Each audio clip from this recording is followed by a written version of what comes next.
À l'occasion d'une précédente astuce Excel, nous avons vu comment repérer dans un tableau les lignes des éléments répondant favorablement à au moins l'un des critères émis sur la base de plusieurs mots-clés de recherche formulés. Et pour cela, nous avions mis en place une matrice de critères à l'intérieur de la fonction nb.si. Mais, nous l'avions évoqué, cette technique, bien qu'épatante, présente un handicap de taille. Les critères émis ne peuvent être formulés sous forme de variables, soit de cellules à désigner. Les termes cherchés doivent nécessairement être inscrits en dur, donc en version statique. Ici, nous proposons une nouvelle astuce permettant d'aboutir le même résultat, mais sur la base de critères variables cette fois, et au nombre évolutif à souhait.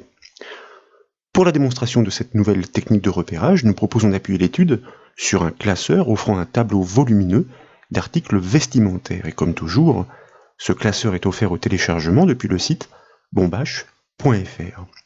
Nous découvrons ainsi un tableau relativement long qui s'étend jusqu'à la ligne 247. Les désignations des articles en vente sont énoncées en colonne C. C'est donc dans cette colonne que nous devons repérer en couleur les habits contenant au moins l'un des mots-clés énumérés en colonne G, potentiellement de G4 à G8.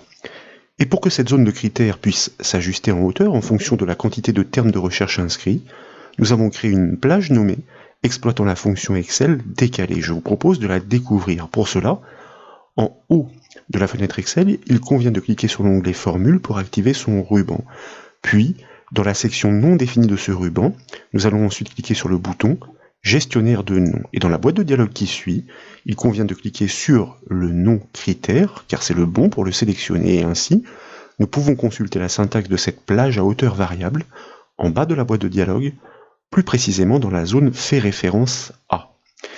Cette plage débute, et ça nous l'avons dit, à partir de la cellule G4, là où le premier critère de recherche est nécessairement mentionné. Et puis, très simplement, nous faisons varier sa hauteur grâce à la fonction nbval, exploitée dans le troisième argument de la fonction décalée. En comptant les éléments réellement inscrits entre les cellules G4 et G8, elle permet d'ajuster la hauteur de cette zone de critères en fonction du nombre de termes de recherche inscrits. Poursuivons. C'est un raisonnement matriciel que nous devons enclencher pour considérer une matrice de termes de recherche. Ils doivent en effet tous être passés en revue tour à tour, comme le ferait un traitement récursif avec les boucles en VBA, pour trouver leur potentielle présence dans chacune des désignations. Et c'est dans la colonne E de la rangée intitulée Réponse que nous devons repérer ces lignes correspondantes. Pour débuter donc, je vous propose de sélectionner la première cellule du calcul à construire en cliquant sur la case E4. Nécessairement, nous initions la syntaxe de la formule matricielle avec le symbole égal, puis nous allons commencer par inscrire la fonction de gestion des anomalies, donc par son nom, si erreur suivie d'une parenthèse ouvrante.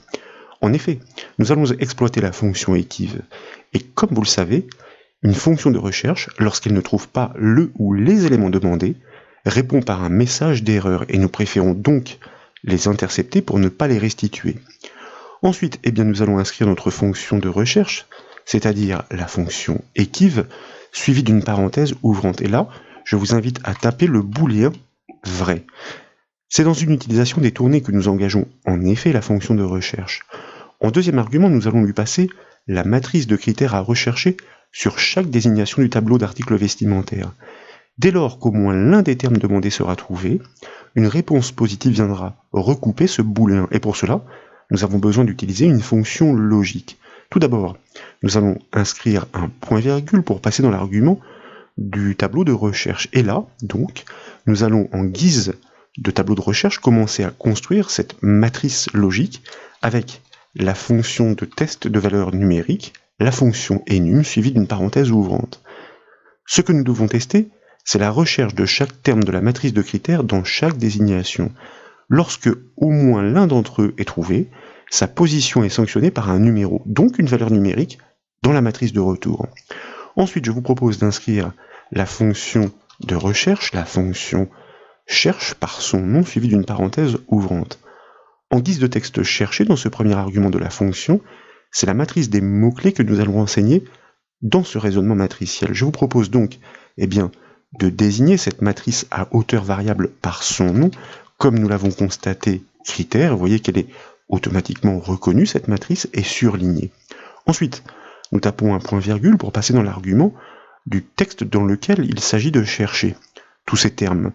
Et nous allons donc désigner la première des désignations du tableau d'articles vestimentaires en cliquant sur la cellule C4.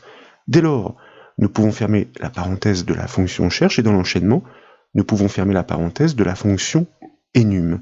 Nous sommes ainsi de retour dans les bornes de la fonction equiv, comme le rappelle d'ailleurs l'infobulle. Nous pouvons donc taper un point-virgule, suivi du chiffre 0 pour ponctuer cette syntaxe, comme vous le savez pour réaliser une recherche exacte, et dès lors, nous fermons la parenthèse de la fonction equiv. Puis, comme nous sommes de retour dans les bornes de la fonction si-erreur, nous tapons un point-virgule pour passer dans son second argument, et là nous allons inscrire 2 guillemets pour simplement garder la cellule vide en cas d'erreur.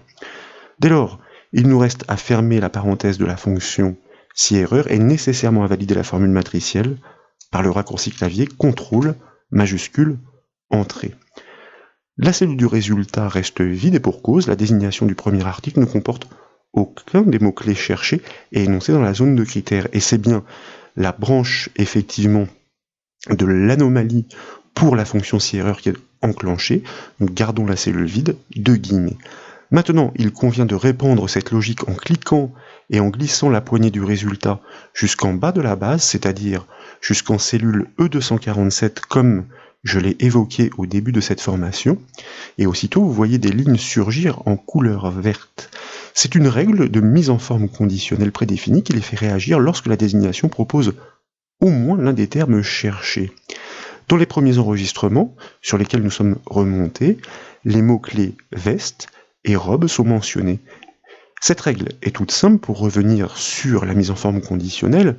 Pour le constater, je vous propose de cliquer sur l'une des désignations du tableau, par exemple C5 ou C6 comme moi, puis dans la section style du ruban accueil sur lequel nous revenons, nous cliquons sur le bouton mise en forme conditionnelle. En bas des propositions, nous choisissons l'option gérer les règles.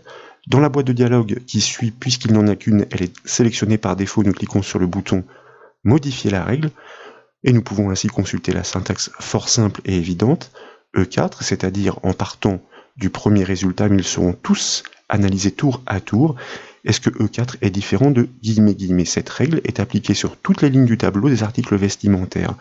Donc lorsque la cellule de la colonne E en regard n'est pas vide, cela signifie que la formule matricielle a trouvé la présence d'au moins l'un des mots-clés dans la désignation. Dès lors, une couleur de texte verte est appliquée pour faciliter le repérage des enregistrements concordants. Ensuite, et pour bien comprendre le raisonnement de cette formule matricielle, je vous propose de nous appuyer sur l'assistant fonction d'Excel. Nous allons cliquer, par exemple, sur le premier résultat concordant, soit ici la cellule E8. Et dans l'enchaînement, dans sa barre de formule, je vous invite à cliquer dans le premier argument vrai de la fonction equiv. C'est ainsi que nous allons pouvoir aiguiller l'assistant fonction que nous allons maintenant appeler. Pour cela, à gauche de la barre de formule, nous devons cliquer sur l'icône de l'assistant fonction fx. C'est ainsi qu'apparaît une boîte de dialogue dans laquelle les arguments de la fonction equiv sont clairement inscrits dans des zones explicitement différentes. Et ce sont les indications en regard de ces zones qui sont importantes et explicatives. C'est une matrice qui est fournie en retour du tableau de recherche. Forcément, elle est de même dimension que la matrice de recherche, et dans ce raisonnement matriciel, elle indique explicitement que l'un des termes est trouvé. Il s'agit du troisième ici, en l'occurrence, pour le mot-clé veste. Donc, la fonction cherche retourne le chiffre 3 qui vient confirmer à la fonction enum la concordance de la ligne en cours d'analyse. Maintenant, je vous propose de cliquer sur le bouton annuler de la boîte de dialogue pour revenir sur la feuille Excel. Il est temps de prouver la souplesse de la solution que nous avons montée, notamment grâce à la hauteur variable de notre zone de critères. Pour cela, dans la zone de critères, en dessous du mot-clé veste, je vous propose d'ajouter et de valider le nombre 40. Et à validation, vous constatez aussitôt que toutes les lignes des articles proposant cette taille sont surlignées dans la base de données. En cellule G6 maintenant, je vous propose de remplacer le terme veste par le mot-clé chemisier, que nous validons bien entendu avec la touche entrée du clavier. Et en même temps que les vestes disparaissent des radars, hormis celle en taille 40 puisqu'elle fait bien partie du lot, les chemisiers, qui sont juste en dessous, surgissent en couleur et sont donc automatiquement repérés. Nous avons donc bâti une solution efficace et souple pour faire ressortir tous les éléments d'une base de données, croisant un nombre variable de critères évolutifs et variables. Voilà donc pour cette nouvelle astuce Excel, j'espère qu'elle vous a plu. Si c'est le cas, comme toujours, je compte sur vous pour mettre un petit j'aime à la vidéo et comme vous le savez, vous pouvez retrouver toutes les formations et astuces sur le site bombache.fr. Je vous remercie.